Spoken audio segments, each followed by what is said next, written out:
80% of all government spending on health and education in India is done by state governments. Only 10% by the centre, yet the central government has the largest bureaucracies for health, education and rural development, all of which are state subjects. Over 65% of capital outlay by governments is undertaken by states, only 1/3 by the centre. Yet, it is the centre which runs huge revenue deficits leading to dis-saving. Successful state programs are routinely appropriated by the centre. States are forced to implement them with their money and their staff, and the entire credit is taken by the central governments. These are some of the nuggets from India's Fiscal Federalism, a new book authored by former RBI Governor Reddy, along with G.R. Reddy, an economist and member of the Indian Economics Service. Dr. Reddy, thank you very much for joining us about this newest book of yours. Fiscal federalism is still a matter of a lot of contention. Right now, one state government, Kerala, is complaining to the centre that we gave free land for Thiruvananthapuram airport, and you have, instead of giving its governance to KSIDC, you have given it to a private party. And the centre is complaining to the states in general that we want to give income to farmers, but you are not giving us land records. So fiscal federalism is still a lot of contention. Let us begin with what Pinarayi Vijayan is saying. Do you think he has a point when he complains that the management of Thiruvananthapuram airport should have been given to the state-owned company? Okay, first let me clarify that this book is Fiscal Federalism. This essentially deals with imbalances, vertical and horizontal imbalances. In a way, its scope does not extend to all fiscal relations between central and state. Okay, fair enough. But still, it's relevant, I mean, because it has fiscal implications. There's no doubt about that. Third, what's a perspective point of view? Kerala Chief Minister, I think his stand is that I have given land because it is a Government of India airport, and therefore we have given all the facilities. Now, if you are privatizing it, then you have to pay for my share of the facilities, or I should have been involved. I think any state government, or in fact even if it's a private party which has given, so I think there is a fair point there. I think it's very difficult to find fault with the fairness. And now it's not necessary the central agrees, because in many other cases before, the central government, the central enterprise have taken the land and they sold and they did not share it with the states. Okay. But I think that has been the complaint of the states, that whenever there is an opportunity, they are exploited. I think that's why I'm asking for empirical evidence even in my book. What about the centre's complaint that they have this farm income, but very few states have given them data? Is that fair on the part of the states to stand in the way? No, I think it's unfair, but except the state's point of view is very simple. Cooperative federalism means the centre cooperates with states, and states cooperate with the centre. But every time you can't say, this is what I want, you cooperate. So the state government can say, tell us in how many schemes you cooperate, you have supported us. Okay. Number one. Number two, the staff is the state governments. Yes. There was no consultation about the scheme. So in a way, except that it's your scheme for which I have to pay money, I refer to it in the book also. Yes.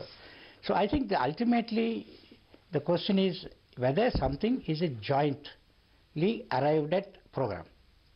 Then there will be joint ownership. So the best way of having such national programs is perhaps to make any such scheme a joint scheme of union and states, describe it as such, then there will be ownership. Otherwise it becomes a competition for taking credit, and that is not the best way of working out a federation. Yes. Let me just read out one part on page 77 of the book where you say that the entire credit is taken by the central government, whereas the schemes are jointly funded and the implementation is done entirely by the states. That is perhaps then the state's argument. Yes. Okay, now let me play devil's advocate. The centre has started a lot of schemes over the last 75 years, which, the centre's bureaucracy is elite, the politicians are better informed, better educated.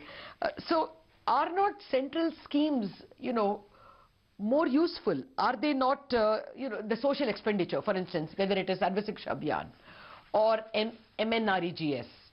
I mean, are they not qualitatively superior? Let me put slightly differently. I was secretary in the state government. I went as joint secretary in the center. So have I become better because I went to the center? Okay. Most of the bureaucracy in the center, so-called elite bureaucracy, have been going from the state. Okay. So I don't know on what basis one can say that they're superior. Or you can say that they are taken from outside IAS or whatever it is. Again, you can check up the background, whether they become better than where they are supposed to be. As far as politicians are concerned, I don't know if you have to choose between being a chief minister and union cabinet minister. What would any politician in India prefer? So that means, do you mean that if we don't become a chief minister, you become a better person, you become a union minister? That's what again I keep saying, there's an impression. There's an impression. And now, for instance, I'll just tell you, just pick up Ministry of Agriculture in Government of India. Just pick up the list of joint secretaries, deputy secretaries, find out their background, and in what way it is related to agriculture. And agriculture is essentially a state subject. And the Agriculture Ministry is one of the largest in Government of India. Oh. Agriculture, education and health. These three are essentially state government functions. Concurrent list is only because of advanced research, but the largest bureaucracy is there. So my point again is, please prepare the areas in which you say that they know the central government has, because I worked in both and I don't think I was better when I was in the center than this. Okay, would you say, okay, let me take up this, the way you have described your own book in the cover. Some believe that the states relative to the center do not adequately emphasize social expenditure. Do you agree? No, again, one has to look at the empirical evidence. If you take the total expenditure, let us say in education, I think the numbers my colleague, Dr. J. Reddy, my co-author, Dr. J. Reddy can give. I think at an all India level, if you take the general government expenditure on health, I think more than 80% of the budget expenditure is incurred by the states. 80% of all the money spent on health is by the states? And not by the center. Even after Ayushman and all that? I believe so. My colleague who is working in Telangana government can confirm, my friend. Same with education. Okay. So the limited... and 80% is spent by the state? Yes, out of its budget. So my limited point is, when the center is contributing 20% or 25% to the total of the national expenditure, central plus states, who can make a difference? Second. Third, how health should be delivered in Kerala and how health should be delivered in Nagaland? I think if you say that Delhi knows better about both, it's a little difficult to stomach. To accept. Okay. In fact, I would even say that maybe Nagaland is better off learning from Kerala. Okay. So in a way, encouraging states to learn from each other may be more productive than telling every state, getting into state, unless there is a proven wisdom. Is there evidence that there is a proven wisdom? Again, let me say, there is one area where the union government is functioning with its own machinery, in exactly same areas, education, health, in union territories. Union territories. So compare the performance. If any program has tried out in union territories for 1 or 2 years, and if you are able to say that that is doing better, then you can advocate for the whole country. There is no such example? I don't know. You better ask. No, you have been in charge of the Finance Commission. See, my impression, I don't have data, but my Finance Commission jurisdiction doesn't go to union. But my limited point is, if I see all the flagship programs, almost all the flagship programs were in some state or other before. Yes, absolutely. Midday meal scheme came from Tamil Nadu. And it was considered employment guarantee came from Maharashtra. It was considered populist. So when the state government does it, it is populist. When the national government, when the union government does it, it is for people's interest. Secondly, they have been adopted from different states, but has the union government adopted from an experimentation from union territory? So therefore, again, you can make technical parameters, financial parameters, economic parameters to confirm your presumption that the central government somehow has superior capacities to design. For instance, research, definitely. No state government can do that. So there are certain areas, definitely. But not most of the areas where maximum money is being spent. The purpose of the book is to provoke, because answers require more empirical work. Yes. Okay. Well, what about profligacy?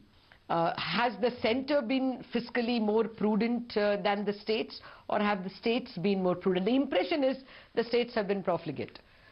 The data, again, if we have the data, and it should be subject to confirmation. Okay. The capital outlay, I think capital outlay is important for development. Yes. The capital outlay by the state governments put together is double or more than double of the capital outlay of the centre. So who is contributing more to the public investment in this country? 2/3 is by the states, 1/3 is by the centre. Okay. Second, who is contributing to savings or dis-savings? Centre contributes to dis-savings. The states as a whole are either marginally positively to savings or about close to zero. Okay, I think I can pick that. Your record is that state revenue deficits have come down to zero by 15-16 as a percentage of GDP, whereas the centre continues to remain at between 2.5% and 3%. Dr. Reddy, that's a lot of questions on fiscal federalism, but I have a former RBI governor with me. I must ask a few more monetary policy related questions.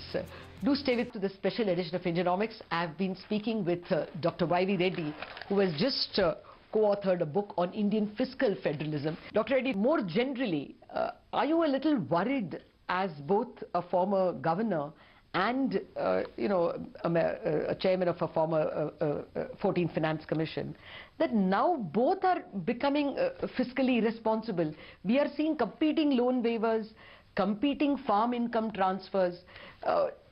As a citizen of India, would you worry that there is less going to be available for capital outlay if everything is going for, income transfers?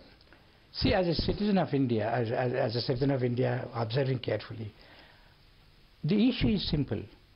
State governments cannot indulge in fiscal profligacy because the centre has total control. Yes. Therefore, such schemes, if the state government indulges in such giveaways, then there is a limit, because they have to sacrifice something else.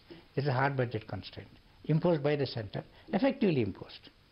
Therefore, I am not that worried, except that the people of the state should be worried, because the money is being spent on other things. But when it comes to centre, there is a problem. There is no such binding constraint. Apart from the fact in whose jurisdiction it is. For instance, 14th Finance Commission observed that the defence expenditure on maintenance was not coming down, whereas the programs in the state jurisdiction were increasing. When the centre comes. So the centre is spending more on state subjects than on its own subjects. Yes, as a percentage of GDP. See, the point is, for the Finance Commission, if you give more fiscal space to the centre, is it going to spend on its subjects or on state subjects? You don't have that problem in the state subjects now. So my limited point, and also the rating agencies observe the central government's fiscal. So my point is that type of fiscal profligacy at the time of the state is less dangerous because there is a hard budget constraint. It's more dangerous if it is centre. And more so if it is on state subjects, because it becomes an issue of interstate inequalities also. So there's both the fiscal sustainability of the country as a whole and possible disputes between among the states. But more, I just want you to get away from the book and worry whether, income transfers is the way to go forward at all. One always thought that the role of the nation or of the government was to build roads, provide infrastructure, provide railway tracks, and incomes should be generated by the people. If the government starts, only worrying about incomes, then who will invest? Who will put the next railway track? Is not that a worry for you? See, actually, that's a fundamental issue. There are public goods and then there are private goods. Yes. The first priority should be public goods. There's no doubt about it. But private goods may have to be provided to some extent, to a minimum extent. And there again, there's this whole issue of fiscal federal transfers is to ensure some minimum level, but that has to be enabled by the state, by the state governments through various mechanisms. But you have a problem if there's more expenditure on the consumption side and no investments. Yes. So there are two levels. At a macro level, how much is on government consumption? Because as it is, as you have noticed, government consumption expenditure is far exceeding its current revenue. So in a way, you are already incurring these savings by the government. If you are adding to these savings, it certainly is going to hurt the potential output seriously. But worse, it is not one time. It is a recurring commitment, and governments will find it very difficult to reverse. So any commitment taken, particularly by a central government, makes it extremely difficult to reverse. So we have to worry that this 72,000 crores that has been earmarked is going to be a permanent expenditure for future governments. I'm not saying that at the moment, but what I would certainly say is that it has when the national government indulges in it, it also loses moral authority. Moral authority to stop the other states doing it. Okay. So we could have competing income transfers in the days to come. But ultimately, do they continue forever? My point is simple. If it can't go on forever, because you see, you can do it on borrowed money for some time. When it becomes unsustainable, there's a breakdown. You think we are heading for that? No, I'm not saying, but all you have to do is project. I have a former governor with me, and I can't let him go only on federal issues. If you don't mind, I also wanted to ask you about the Reserve Bank's capital. What are your own thoughts? It's about 10 lakh crore of RBI capital, of which I think 7.5 lakh crore is revaluation reserve and 2.5 lakh crore is contingency reserves. Do you think at least the contingency reserves can be handed over? If you were heading that committee, what would your best guess be? No, because if I were heading the committee, first I would listen to what everybody says. Okay. And since I don't have access, I will not conclude it. Okay. But on the issue of general principles, see, the general principle is that government is the owner. The government can take the capital, keep the capital. If the government wants to give a signal that the central bank is strong and can be on its own, then I think the government would depend on the judgment of the central bank on the adequacy of the reserves. Okay. Then so in a way it is the government's, what signal does the government want to give? One way is to say that, look, you don't require capital, I'll give you whenever you want capital. Then all scenarios can be taken. But the only problem is, how will the rest of the world think? The image. Okay. Not only the image. You see, if the government is considered vulnerable, the central bank is the first line of defense in financial international environment. So therefore, in many developing countries, if the political and the financial crisis happen around the same time. Yes. So there is some advantage in making the central bank adequate capital, so that at the time when they require capital, they don't have to look to the government. So it is in the interest of the government to have adequate capital to the extent that the central bank thinks it is adequate. Okay. But if I can't trust the central bank's own judgment, then you have to leave it to the government. Good or bad is a matter of consequence. But would you worry if revaluation reserves are distributed? I mean, a lot of people are worried only about that part, even if the contingency reserves are distributed. Basically, the way I look at it is, that's printing money. It's printing money. Okay. So whatever way you do, it is printing money. And all the consequences of automatic monetization without interest payment will follow. Then we should worry. Okay.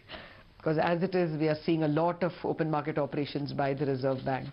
This would be one more monetization of the deficit. I agree with you. Well, you refer to the role of the board, that in your time the board approved the revaluation reserves, the contingency reserves. Now there was a fear that the board will almost dictate to the governor what he shall do. Of course, now it has not been emphasized so much. What are your thoughts on the Reserve Bank board dictating to the governor what do's and don'ts on various policies? A good governance requires that the board is supreme. Okay. The board is supreme. So if I were to be the governor, I would have to convince the board that what we are doing is right. So in a way, the way I would look at it is that whatever happens, while technically the powers are concurrent, substantively, I would bow down to the wisdom of the board if I can't convince the board. But the way I believe, but again with a caveat, I believe that the function of the board is to be an honest intermediary between the government, the Reserve Bank, whose interests are primary for the board, the financial markets and institutions, and society at large. The composition of our board is like that. Exactly. No, that's what I was saying. The composition of the board, it has had scientists, social workers. So is it really in a position to dictate to the RBI governor on issues like financial markets, capital that banks must hold? My point is simple. They represent they are, I say, eminent people.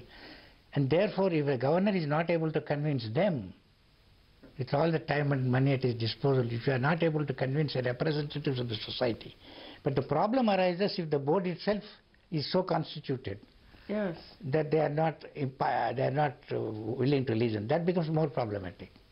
I agree. But the problem is then there's more fundamental. But you can't say that if the board itself is not equipped to manage, but that's a nomination by the government. The government has nominated. No, well, this is the first. Is this the first time that someone with political ideology has been political ideology favorable to the central government has been nominated to the board? You see, the way I look at it is not the past that is important. You can come from different backgrounds, but when you are functioning, whether the board and board members all together, whether they are functioning as the board members, their primary responsibility is to the RBI. They have been nominated by the government to serve the RBI, not to serve the government. All right, so I will leave it at that. Thank you very much, Dr. Reddy, for joining me. Special edition of Indianomics. We've been discussing this new book written by two Reddys. We just spoke with Dr. Y.V. Reddy, former governor of the Reserve Bank of India. We now have the other author of this book, Mr. G.R. Reddy, with us. Mr. Reddy, thank you very much for joining us. Do you think the sharing of money in the GST is fair? I mean, have states got a better deal? After all, they're going to be compensated for 5 years at the rate of 14%. Yes, I think actually the 14% was arbitrary, so to say, because a state like Telangana is clocking a growth rate of 18 to 19% in GST. So some states are put at a disadvantage. I mean, assuming, because the assumption is that with the introduction of GST, tax complaints will improve. Yes. So obviously you can't go by the old rates of growth, the average growth rate prevailing in the pre-GST regime. And the other thing that needs to be appreciated, that the states have wielded more fiscal space in the interest of tax harmony. Really? Yes.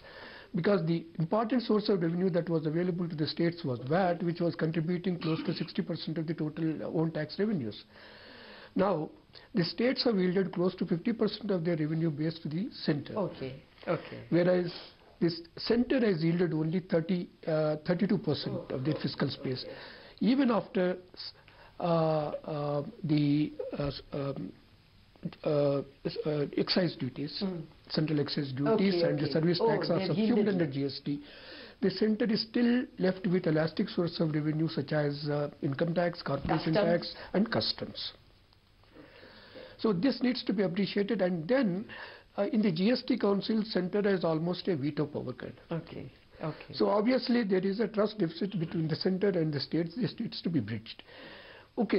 In a major tax reform, one can expect some kind of teething problems. And initially, I think there are teething problems. I think there is a problem with regard to IGST. Actually many states complain that they should be given the IGST in advance. Yes.